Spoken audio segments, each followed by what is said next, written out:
Welcome to the IT Career Energizer podcast. For anyone who wants to build and grow a career in IT, develop and improve your strengths and skills, be inspired and motivated by the successes of others, manage your career progression, and achieve your IT career goals. And now, your host, Phil Burgess. Welcome to episode 345 of the IT Career Energizer podcast. My guest on today's show is a serial entrepreneur with over 30 years of experience around end-user computing. He has worked in and around the most progressive and challenging deployments in the world. And most recently, he founded Remotely Inc., the world's first Hyper Converged Console. He is leveraging his experience in the digital workspace and end-user computing space to help enterprise companies contend with the daily security risks they face with remote and hybrid end users. So it's my absolute pleasure to welcome to the podcast, Tyler Rohrer. Well, it's great to be here. Thanks for having me. So Tyler, I've got to ask you straight away, really, about Remotely Inc. and how that came about. Well, it's an interesting story. I mean, I think from my perspective, for a long, long time, a number of us have felt that, waiting in bumper to bumper traffic and climbing into cubicles and going up, elevators to high rises maybe wasn't the future of work. And then suddenly we all got our wish. And so Remotely really was born out of that reality that, a billion of us suddenly got our wish granted overnight and were scattered to the far corners of the earth to hopefully do the same jobs we were doing productively and safely. Unfortunately, that wasn't the reality. So we started Remotely.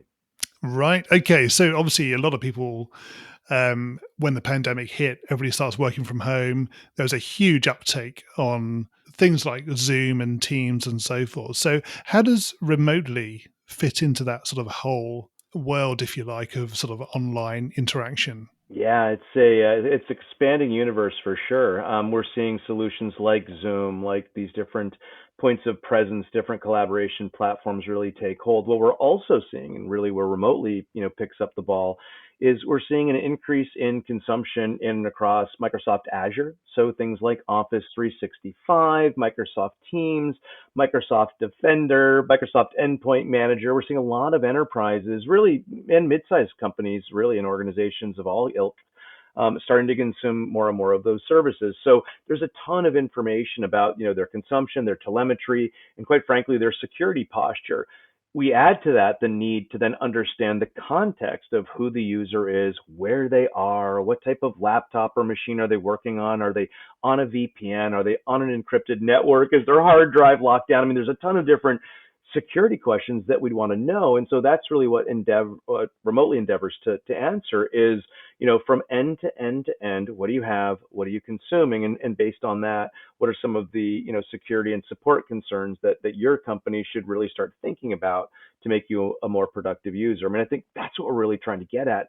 Can I make you as or more productive than when you used to come into the office? And what would I need to answer to get to that point? So it's a very large market, a very large question, and we're having a fun time building the solution out. Yeah. Okay. And in terms of the introduction, which we went through at the beginning, so it sort of focuses on the enterprise level. Is that correct? Yeah, I mean, most of my history has been working with organizations that have anywhere between 5,000 and really 100,000 and up users. And the reason is that, we think of scale in kind of one dimension right now, usually just the kind of law of large numbers, but there's really kind of two dimensions to scale. The second is just how bound are you by your current resources and what's your ability to scale, based off of them. And then of course, there's absolute scale. So I actually enjoy both parts of the conversation, both helping organizations do more with less, and then obviously solving large problems, across large scale as well, which has its own unique challenges, as you might imagine. Indeed, absolutely. Fine. Okay, great. Well, that gives us a good overview. And in terms of your entrepreneurial background as well, so you've been doing this for quite a while. Can you give us maybe a bit of a flavor of some of the things you have done? Oh, sure. Well, I started in high school. So at the ripe age of 17, I started a bicycle rickshaw company that took people around the downtown area of a local city to all the pubs and, then around to the different parks and whatnot. And it was quite fun. And then I did a trolley shuttle bus service at we have these outlet malls here, in the U.S. love to shop, and so we put all of our shops together in these places called malls. And so I had a shuttle service that went to all the doors of all the stores. Then I became a stockbroker. Then after that, I got into IT. And after that, I got into the world of virtualization and was so fortunate to be part of a company that got acquired by VMware. They're in the news lately. And so that really was kind of the first purview really into the world of enterprise and super large hyperscale, computing. Started a couple of companies since then, but it's really been an incredible arc, that spanned a bunch of different domains, bunch of different mistakes made along the way as well. Right. Well, hopefully we'll learn from a few of those during our Right. discussion. So Right. it's a good point to start, actually. So Tyler, can you maybe give us a career tip, one that the audience may not be aware of and perhaps should be? Gosh, I guess my tip would probably be more than anything, trust yourself. After doing this for 30 years and hearing a lot of really, really good advice, and quite frankly, having to put up with a lot of bad advice, I think the core foundational element that I always go back to is to trust yourself. Trust your instincts, trust your training, trust your lessons learned. I mean, no one knows the four corners of your world better than you do.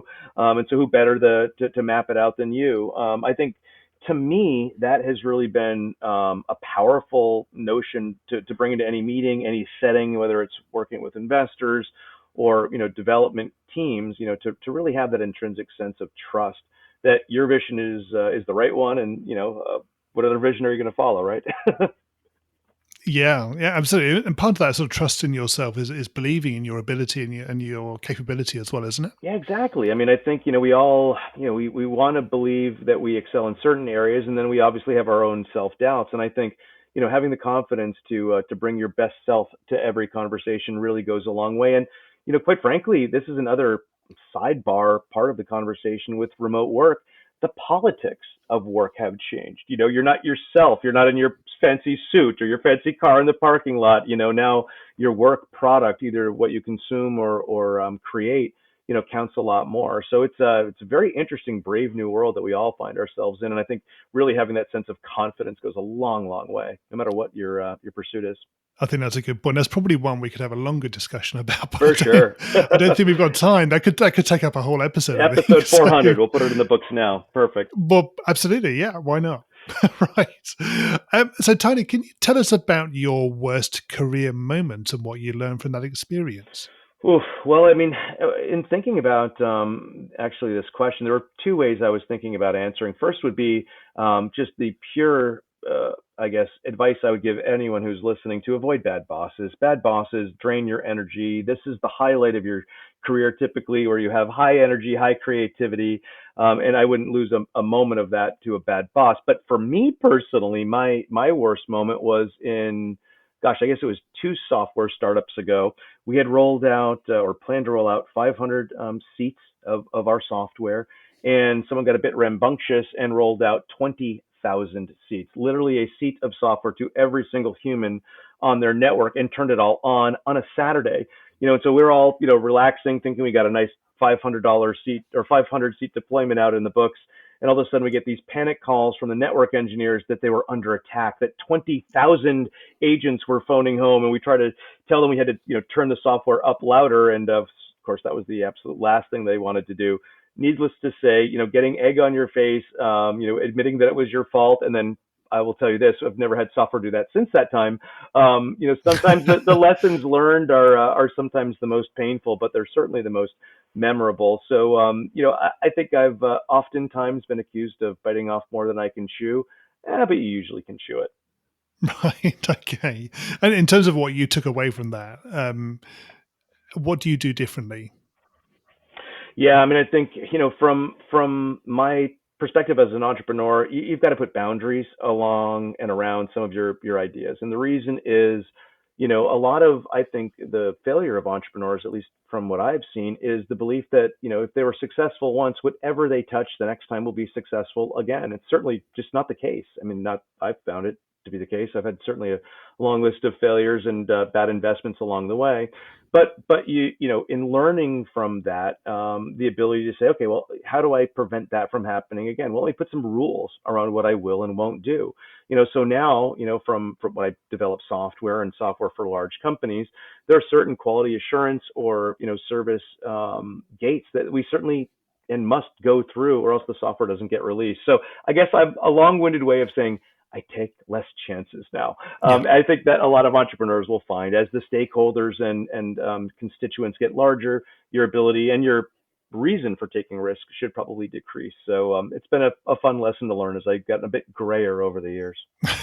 Yes. And of course that's experience, isn't it? You determine what those boundaries and limits are, presumably through your experience, and therefore it reshapes that model on a continuous basis so that every time something new comes up, you can evaluate it within that framework.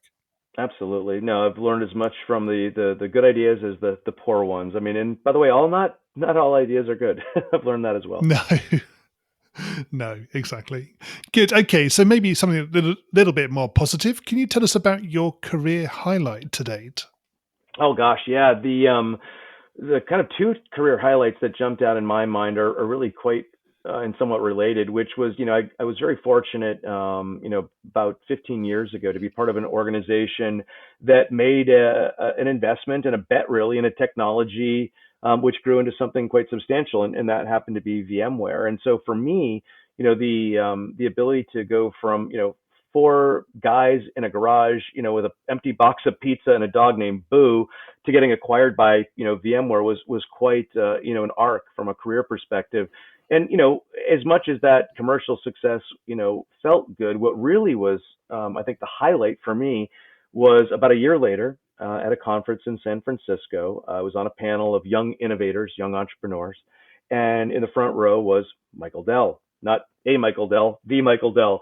And the terrifying thing was that he put his phone down and started paying attention. And so for me, the highlight was doing an hour-long presentation, coming off the stage and having, Michael Dell walk up, shake my hand and say, it's really interesting what you're doing. And, certainly I think 15 years later, it's given me a lot of gas in the tank to continue to try to build interesting things. So yeah, I think it's, you never underestimate what an encouraging word from a mentor or from a tech luminary can do for a tech career, and that can happen at all scales, really just even somebody standing out in your own organization and recognizing you sometimes is all you need, to slingshot forward or to take that risk or, put forward that next idea. So that's, it was quite a highlight. Still makes me smile. That's great. Yeah, absolutely. And I presume from that, you would advise people to make the effort to put themselves out there so they can be seen and they can be recognized. I think so, right? I mean, if you're confident in the value that you're bringing forward into the conversation, whatever the domain and whatever that conversation might be, and then others respond to it, reflecting and recognizing that value, then be unafraid to go up the food chain, so to speak. Quite frankly, the takeaway from that was I actually got a friend request on LinkedIn from Michael Dell. I thought it was a joke and I accepted it.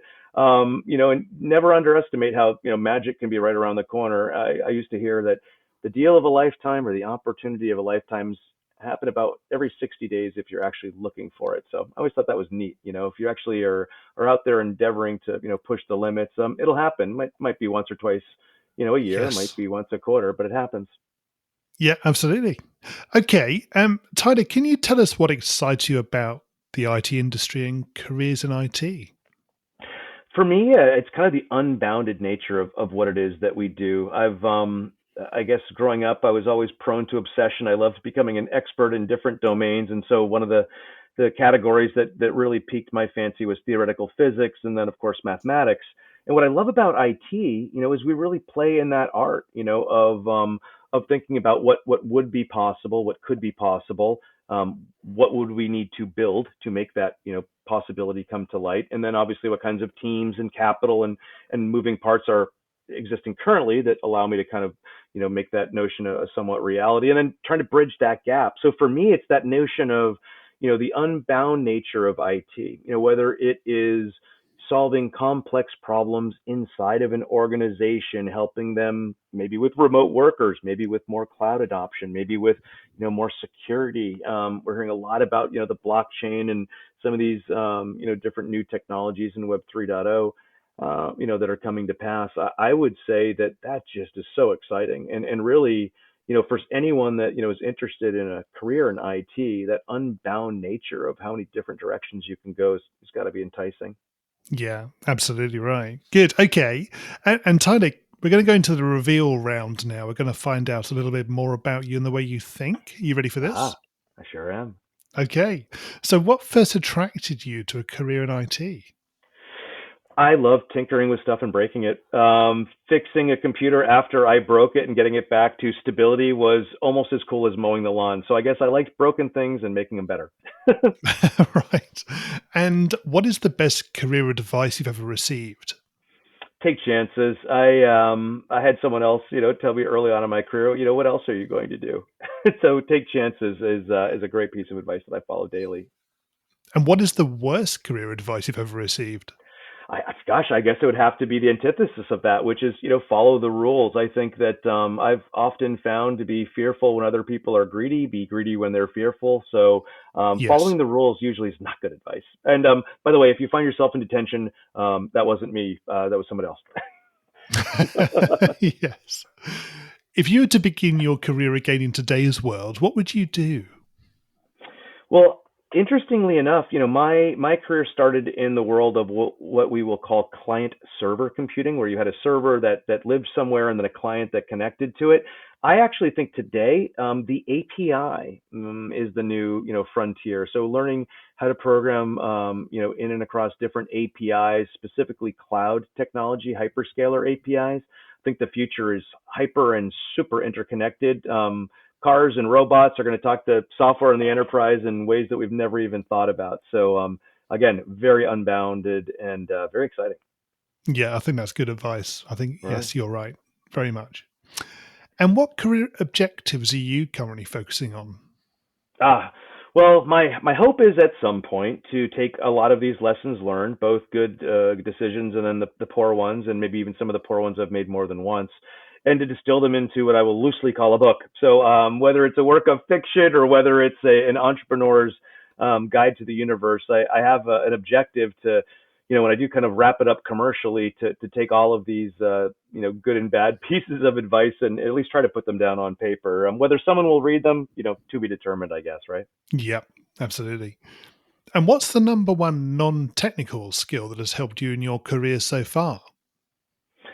Boy, I think endurance. I'm not sure what it is, but I don't give up very easily. I'm a tenacious little rascal. I'm not sure if that was something that you're born with or something that you learn over time.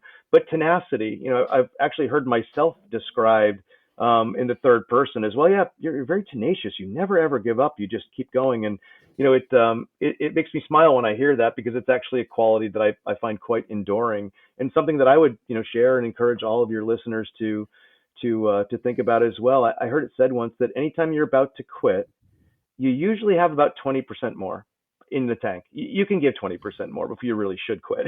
I always thought that was brilliant advice because I always kind of said, okay, well, I've got at least 15% more, even when I feel like absolutely quitting. And I think not quitting and staying in the game, no matter what the game is that you're engaged in, makes a lot of sense.